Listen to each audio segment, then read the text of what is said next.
ജന്മം നൽകിയതിന് അമ്മയെ കൊലപ്പെടുത്തി എന്നതാണ് ആഷിഖിന്റെ പ്രാഥമിക മൊഴി. വളരെ പ്രതീക്ഷയോടെയായിരുന്നു ആഷിഖിനെ കോഴിക്കോട്ടെ സ്വകാര്യ കോളേജിൽ ചേർത്തിരുന്നത്.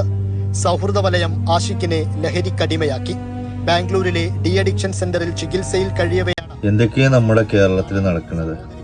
ഓരോ പ്രവാസികളും ഓരോ ദിവസം എഴുന്നേൽക്കുമ്പോൾ പുതിയ പുതിയ ന്യൂസുകളാണ് കേൾക്കുന്നത്. അതും ഒരിക്കലും ചിന്തിക്കാൻ പോലും കഴിയാത്ത പോലെയുള്ള ന്യൂസുകൾ. നിങ്ങളൊന്ന് ആലോചിച്ച് നോക്കി.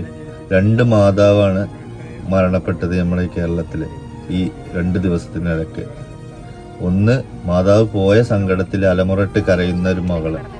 2, ജന്മം നൽകിയതിന്റെ പേരിൽ മാതാവിനെ വെട്ടിക്കൊന്ന് പോലീസ് അറസ്റ്റ് ചെയ്തിട്ട് അവിടുന്ന് മാധ്യമപ്രവർത്തകരെ നോക്കിയിട്ട് ഉമ്മ കൊടുക്കുന്ന മോന്. കാരണം പറയുന്നത് എന്താ?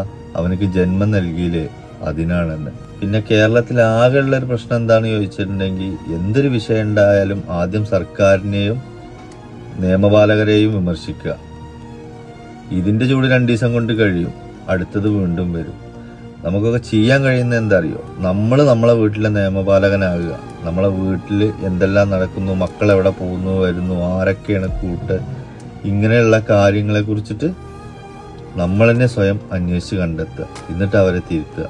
അതേ കഴിയുള്ളൂ. അല്ലാതെ മറ്റുള്ളവരെ കുറ്റം പറഞ്ഞിട്ടൊന്നും ഒരു കാര്യവുമില്ല.